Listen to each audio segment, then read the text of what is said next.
Bonjour et bienvenue dans cette nouvelle vidéo, j'espère que vous allez bien. Aujourd'hui on se retrouve pour une vidéo plutôt sympathique. Enfin non, parce que j'ai un problème. Mon problème, c'est que je ne peux pas aller dans une librairie juste pour regarder, et ça fait que j'achète beaucoup trop de livres. Je vous ai fait un book haul il y a pas si longtemps que ça, et je me retrouve encore avec 1, 2, 3, 4, 5, 6, 7, 8 livres qui s'ajoutent à ma pile à lire. Je pense que j'ai un petit problème au niveau des achats livresques, là actuellement. Voilà, je vais vous présenter tous ces livres dans cette vidéo, tous les livres que j'ai achetés dernièrement, en espérant que ce soit le dernier book haul avant longtemps, parce que ma pile à lire ne va pas survivre à un moment donné, ça va s'écrouler. Donc la semaine dernière, je suis allée à Paris, puisque j'étais invitée à l'événement pour le lancement du nouveau livre de Christelle Dabos, donc l'autrice de La Passe Miroir, que je n'ai jamais lu, mais que j'ai dans ma pile à lire depuis 2019. Donc j'ai déjà fait ce premier pas. Peut-être que si je lis son nouveau livre et que je l'aime, je vais sûrement me mettre à lire La Passe Miroir. Donc à l'événement, on a eu des petits tote bags à l'effigie du livre qui est sorti. Donc le livre s'appelle Nous, et c'était le premier événement de lancement de livre où j'étais invitée en tant que créatrice de contenu sur les livres, et j'étais trop contente. Genre c'était trop bien, donc voilà, je suis contente d'être allée à un événement de livres comme ça. Alors dans ce tote bag, on a eu plein de petits trucs, et le premier que je vais vous montrer, ça va être le livre évidemment. Et le livre, on a eu... Regardez la belle édition qu'on a eue! Moi je pensais qu'on allait juste avoir le livre, l'édition de base, mais non, c'est la belle édition avec le jaspage et tout. Le livre est juste magnifique. Ça m'a tout de suite donné envie de le lire directement quand je l'ai vu. Il est incroyable, vous avez vu à quel point il est magnifique. Donc Nous, c'est son nouveau livre à Christelle Dabos. Je vous propose qu'on lise le résumé. Et donc à l'événement, elle était là. D'ailleurs, j'ai pris des photos avec Christelle Dabos, voilà, je vous les mets. Je suis assez fière de cette rencontre, puisqu'elle était vraiment trop gentille. En plus, on lui a pas parlé longtemps, mais c'était trop cool de la voir. Donc elle nous a parlé de son livre à l'événement, elle a fait un petit discours, et ça m'a trop donné envie de le lire. Tout le monde a un instinct, et tout est parfait. L'instinct est irrépressible et sert le nous. Mais si le jeune Goliath, un protecteur fracassé, sauve des vies, c'est aussi parce qu'il rêve de devenir saint. Claire, elle, cache derrière son instinct de confidente un secret qui pourrait faire vaciller tout le système. Dans un monde où la bureaucratie instinctive est impénétrable et où les détracteurs du nous œuvrent dans l'ombre, une chose les relie.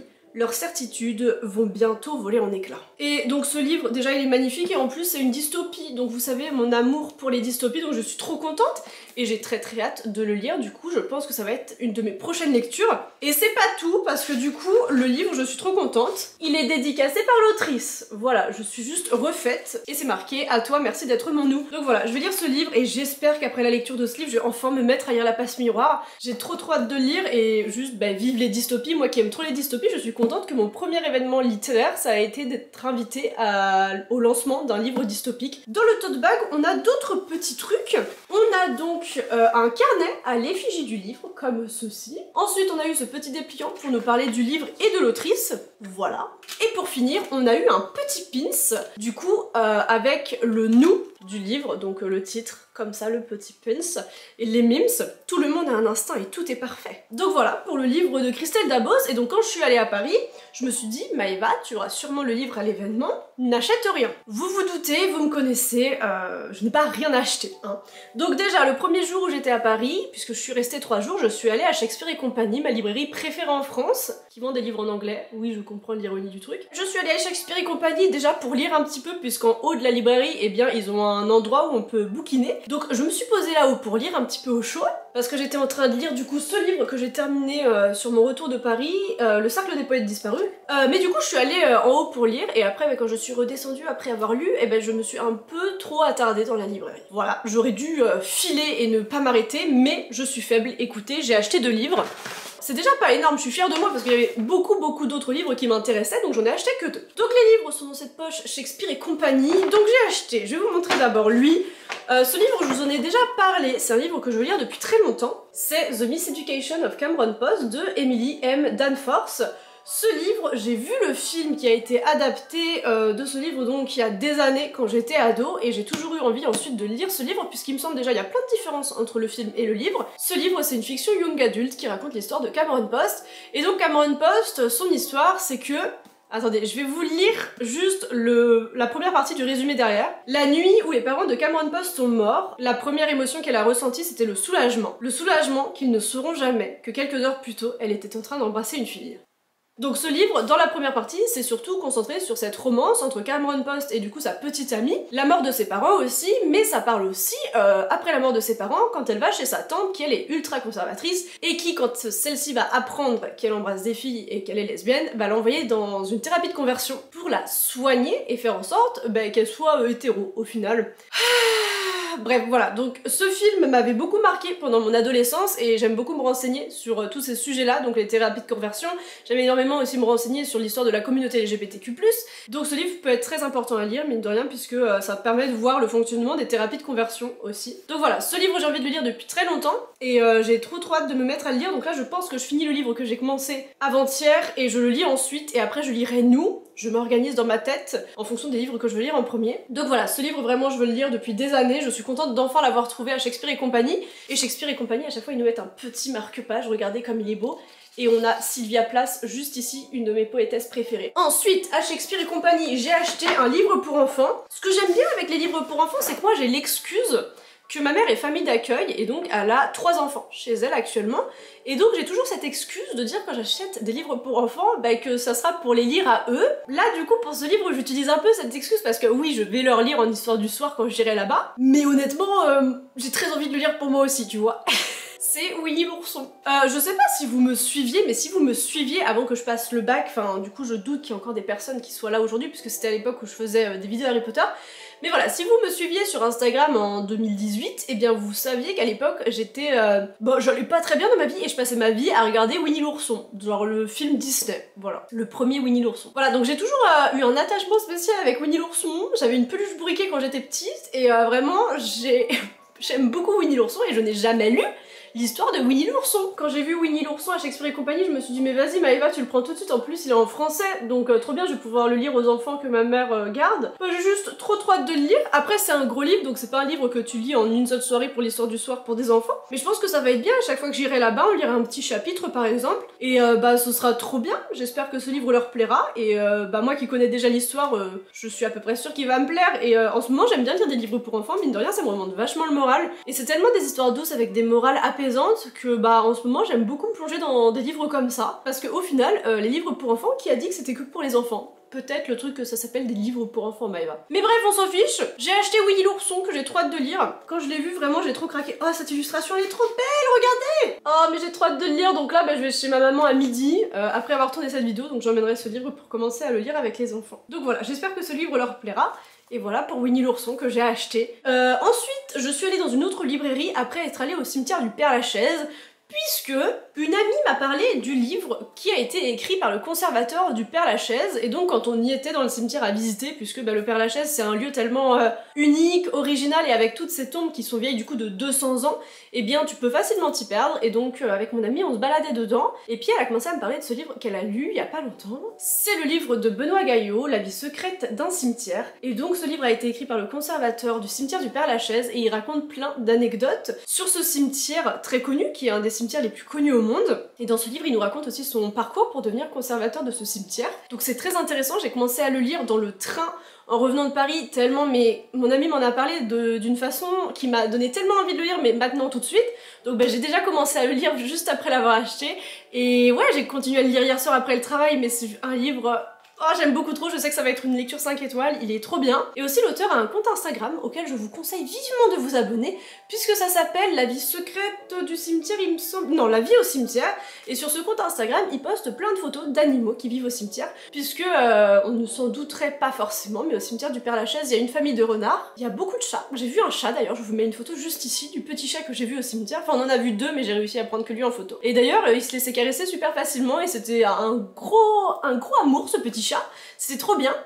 Donc voilà, il y a plein d'animaux au cimetière, plein d'oiseaux, des chouettes, des hiboux, et donc je suis trop contente d'avoir acheté ce livre pour découvrir, puisque moi j'aime beaucoup les cimetières, me balader dedans. J'ai découvert en fait le fait que des cimetières ça peut être des parcs et dans lesquels on peut se balader quand j'étais partie à Édimbourg il y a quelques années, puisque le cimetière d'Édimbourg, enfin ça a changé ma vision que j'avais avant des cimetières, et si vous avez cette vision là, que les cimetières c'est des endroits glauques, c'est que pour les enterrements etc, je vous invite vivement à lire ce livre, puisque ça pourra changer votre avis sur les cimetières. Et moi qui aimais déjà beaucoup visiter les cimetières, et bien ce livre ça me montre que j'avais totalement totalement raison et que c'est pas du tout parce que je suis une personne assez glauque et assez bizarre. Non, il y a beaucoup de personnes qui aiment faire ça et au final voilà. Donc j'ai acheté ce livre, j'ai trop hâte de le continuer.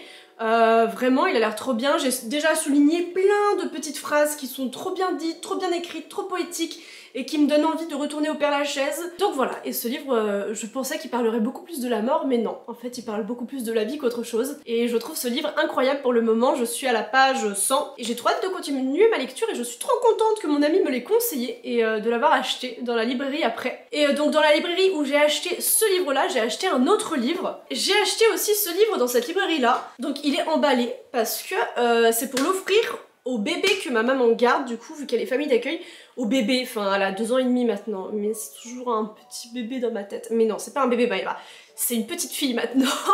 Mais non mais voilà, c'est un petit livre que j'ai acheté pour elle. Et c'est ça les livres pour enfants, dès que j'en vois un et que je vois qu'ils sont si peu chers, bah je peux pas m'empêcher d'en acheter pour les enfants que ma maman garde. Donc là j'ai pris La Famille Souris.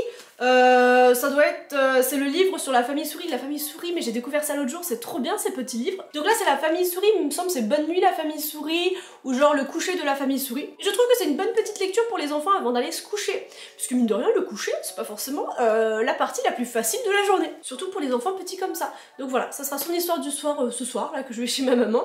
J'ai trop hâte de lui offrir tout à l'heure quand j'y vais, et j'espère que ce livre lui plaira. Donc voilà, à l'intérieur de ce paquet, c'est La Famille Souris, 2 livres pour enfants, et bien qui sont juste géniaux, et les dessins je les trouve trop beaux. Donc voilà, à l'intérieur c'est La Famille Souris. Ensuite, oui j'ai acheté un autre livre à Paris, c'est le premier livre que j'ai acheté, donc c'est un livre que j'ai acheté à Gibert, dans leur partie BD. Donc la BD que j'ai pris c'est cette BD là, c'est Le Voyage du Saint-Louis. Donc déjà la couverture elle est incroyable je trouve. On a les drapeaux nazis juste ici, une main avec un bouton nazi là et le bateau, le Saint-Louis, à l'intérieur de la main. Et donc le Saint-Louis, c'est un bateau que peu de personnes connaissent et c'est une histoire que moi non plus je connaissais pas avant d'acheter cette BD l'autre jour. Je vais vous lire le résumé au dos. Donc, le paquebot Saint-Louis symbolise le destin des réfugiés juifs à la veille de la Seconde Guerre mondiale, l'indifférence face à la montée de la barbarie nazie. Mai 1939, le paquebot allemand Saint-Louis appareille de Hambourg avec à son bord 937 réfugiés juifs. Leur destination, Cuba, où ils espéraient trouver refuge. Leur voyage se transforme en cauchemar, le gouvernement cubain sous la pression de l'Allemagne nazie leur refuse le débarquement. Après le refus des États-Unis et du Canada d'accueillir les passagers, ces derniers sont finalement débarqués à Anvers. Plus de 250 d'entre eux périront dans les camps de concentration. Je trouve ça vraiment bien qu'ils aient fait une BD, donc c'est de Sara Della Bella et Alessio Lomanto. Je trouve ça vraiment bien qu'ils aient fait une BD sur ce sujet dont on entend très peu parler, sur la Seconde Guerre mondiale, puisque moi la première je connaissais absolument pas cette histoire du Saint-Louis. Et l'autre jour j'ai lu du coup le livre Un monde à refaire de Claire Deya qui parle, c'est un roman qui parle des démineurs après la Seconde Guerre mondiale, puisqu'il y avait toutes ces plages de France en fait à déminer après l'occupation des Allemands. Et donc c'est pareil, une histoire sur la Seconde Guerre mondiale qu'on n'entend pas forcément parler, qu'après la guerre elle était pas terminée pour tout le monde au final. Donc ça c'est une histoire que j'ai adoré découvrir et qui m'a touchée mais au plus haut point. Et donc c'était une histoire dont on n'entend pas beaucoup parler, que j'ai vraiment aimé lire et découvrir, et je trouve ça important de se renseigner sur ces sujets-là. Et donc quand j'ai vu cette BD qui pareil parle d'un sujet dont on a très peu entendu parler, je me suis dit mais je l'achète direct.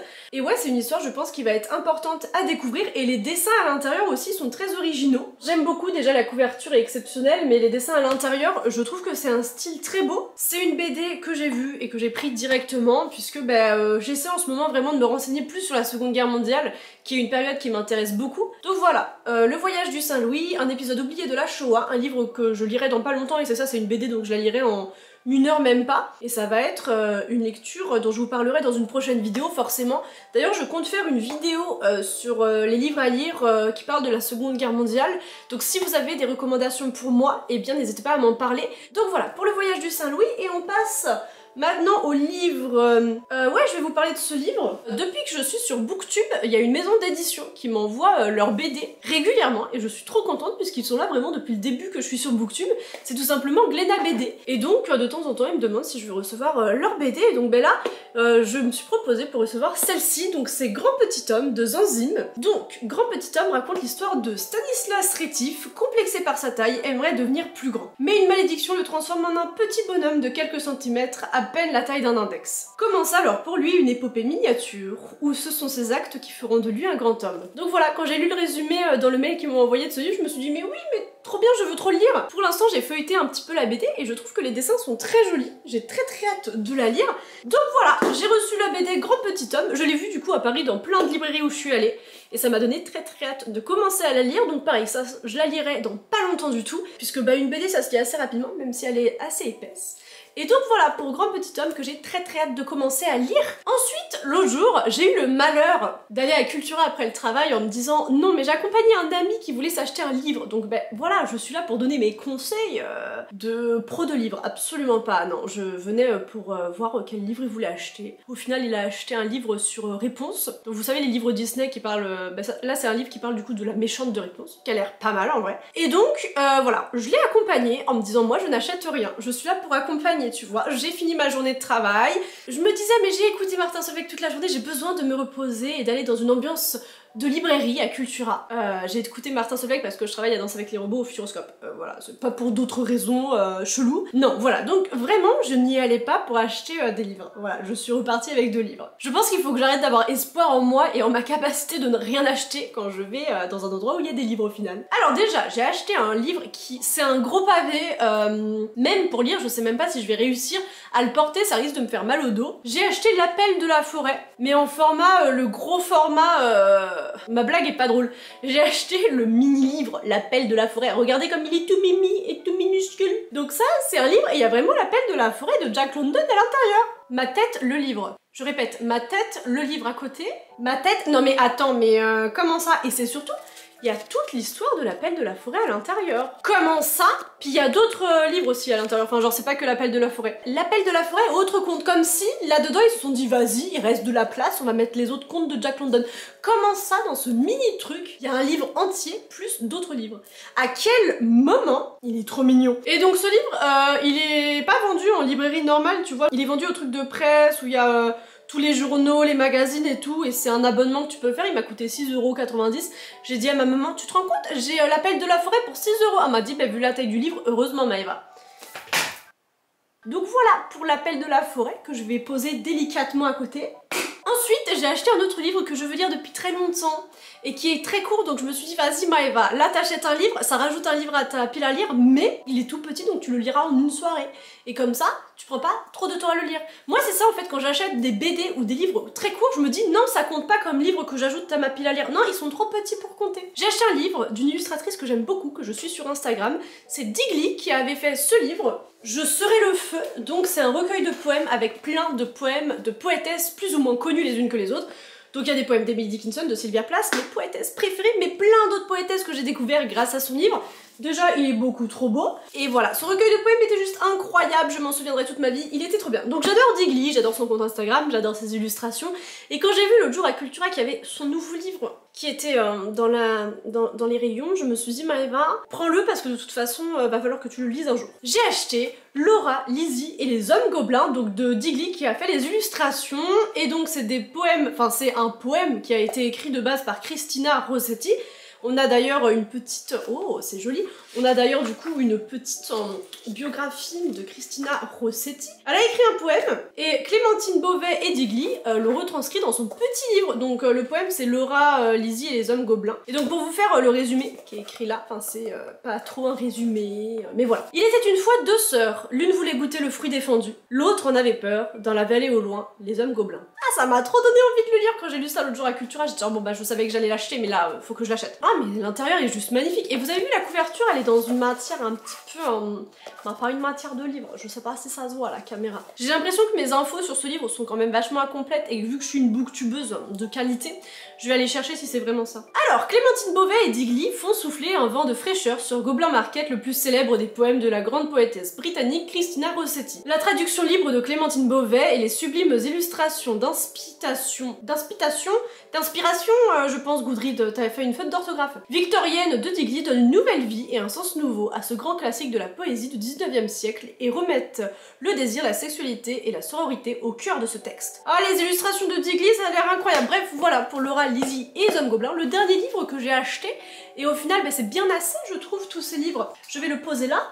Donc voilà pour tous les livres que j'ai achetés dernièrement. Dites-moi, vous, en commentaire, les livres que vous avez achetés ces 2 dernières semaines pour que je vois si j'ai vraiment un problème ou si tout le monde achète autant de livres au final. Donc dites-moi tout ça. Moi j'espère que cette vidéo vous aura plu et que ça vous aura donné peut-être des envies de lecture. Et je vous dis moi à la semaine prochaine pour une autre vidéo. Et je crois que cette vidéo est terminée. Faut vraiment que je trouve une solution pour arrêter d'acheter autant de livres. Après, est-ce que acheter tous ces livres c'est vraiment un problème? Je ne sais pas. Bref, bisous.